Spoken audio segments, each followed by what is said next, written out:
মারলো। শুভেন্দু অধিকারী এসে তুই গদিতে বসে আছিস, তুই কি করছিস? পশ্চিমবঙ্গে কোরবানির বাজারে নজিরবিহীন মন্দা।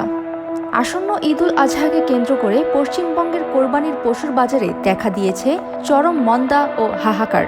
কলকাতার রাজাবাজার, পার্ক সার্কাস থেকে শুরু করে মালদা, মুর্শিদাবাদ বা ২৪ পরগনার ঐতিহ্যবাহী হাটগুলো এবার ক্রেতা শূন্য।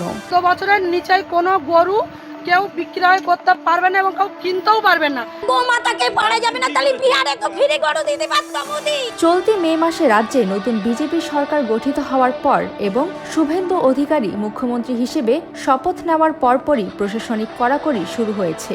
সীমান্ত এলাকায় কাঁটাতারের বেড়া দেওয়ার জন্য বিএসএফকে জমি হস্তান্তর করায় চোরাচালান সম্পূর্ণ বন্ধ। পাশাপাশি এক জেলা থেকে অন্য জেলায় পশু পরিবহনে চলছে কড়া পুলিশি নজরদারি।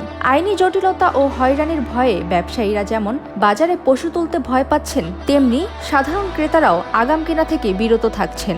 ফলে বড় আর্থিক ক্ষতির মুখে খামারিরা। সুমাইয়া ফারাজি, দৈনিক আর নিউজ।